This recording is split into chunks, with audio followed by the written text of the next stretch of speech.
Say, man, I got another update from this Diddy bond hearing that went down this afternoon, man. It did not go good, man. It did not go good at all for the kid, man. Even after he added, I think, at least two more attorneys to his team to try to make this happen, but he was unsuccessful again for the third time. I got a couple of clips with some legal minds kind of breaking down what actually went down in the courtroom, as there were no cameras. Media was inside, kind of sending messages back outside to anybody that was outside reporting. So I got some clips from some legal minds that's breaking down what actually went on in the courtroom, and then we'll pick it up on the other side. Let's get to the content, man. Here, it could be a few weeks, it could be a month, and that way it still gives them more time. Now, the judge concluded this hearing. So that's right. The hearing is concluded. We're going to have Elizabeth Milner coming out right now, and we're going to do some follow-up questions with her. But basically, the judge said, so Mr. Combs will remain detained. Before I go to you, Brian, about that one, because I'm curious your take on it, a couple of updates. Prosecutor AUSA Johnson, from the airport, 9 devices were seized. From Miami, 36 devices were seized. 29 have been extracted. 17 will be produced in our next production. In LA, 51 were seized. 27 will be produced in our next production. Also, Combs' phone from his arrest in September will also be extracted. Some people would say that seems like really dry, boring news. I will tell you, we have been speculating for months before the arrest and indictment. What did they take? What are they looking at? I think this is a gold mine. We still don't know what they're finding on it or what they will find on it, but I think that's interesting. He's going to put on a defense, but he probably would want to push this out. I completely agree, because with time, the more time he's out, obviously, he can enjoy that time, or at least enjoy it more than he would in jail. And the more time he has to find corroborating witnesses, these sex workers who presumably will testify that everything was on the up and up, to the extent that can be on the up and up, that this was voluntary. Who would he provide information on? Who is bigger than him? Yeah, I get the question from Famous Joker, but I really think that you're looking at the guy. That's the tip of the iceberg. I think there is an iceberg, but I'm not so sure that there's anybody above him that the feds are too interested in. This was his party, and they want him to pay for it. And I would say you don't even need him, right, Ava?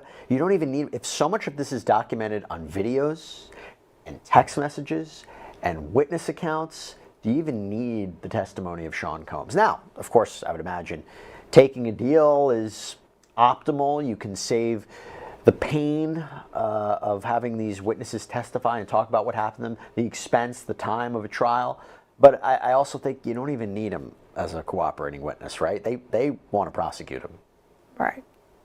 And I think in his trial, he's probably not going to want to say a word. So that's what it is, man. They say third time's the charm, but in this case, I guess not. So it started about 2 o'clock, and after his family, after the kids came and his mama came, and they got up in there, probably about 20, 30 minutes, it was over with. It was already over with. They had already made a decision that there will be no bond, that Diddy was to remain in custody. So, hey, I mean, I guess they're going to try to take another stab at it at some point. I heard an attorney said that around December 18th, something is supposed to go down. But, I mean, but a couple of takeaways from the clips that I just played to y'all, man. Number one, we know, okay, this is third time.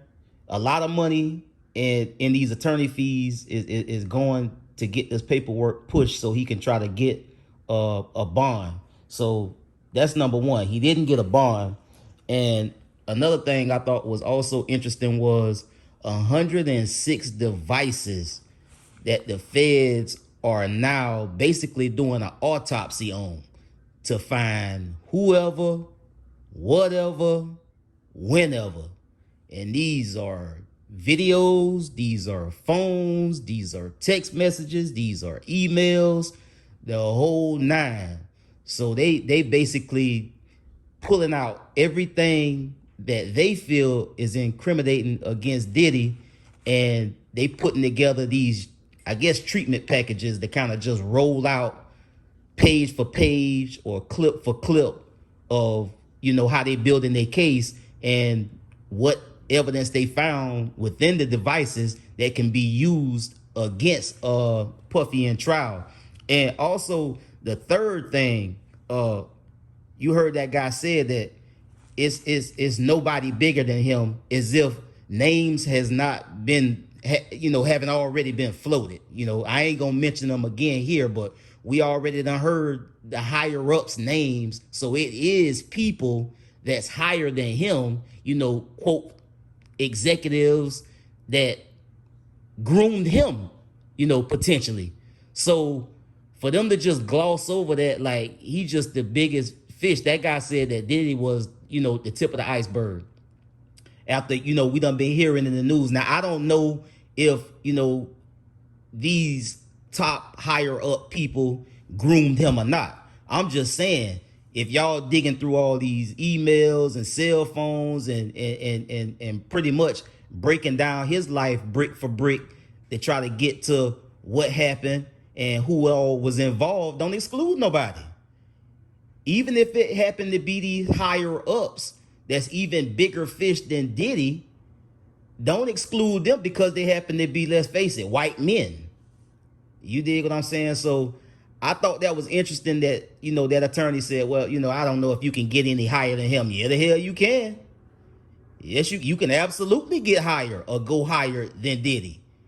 He got wealthy white men that put him in position for him to be worth $1 billion. So hell yeah, it's higher ups if you want to investigate them. And that brings me to my fourth point in closing. With all of this stuff going on with Diddy and this high profile case with this RICO, sex trafficking and racketeering, all of this going on with Diddy is Diddy in the media and everywhere else. And Vince McMahon right now has a similar case just like this. Maybe it is not, alleged to be as egregious as Diddy case, but Vince McMahon, that's the guy that's the CEO or like the big dog at wrestling, WWE, WWF. It was WWF back in the day when I was a jit, but Vince McMahon, that guy who's over wrestling, he has a ongoing similar same situation with sex trafficking, sex abuse, and all of these things, but ain't nobody saying nothing about it.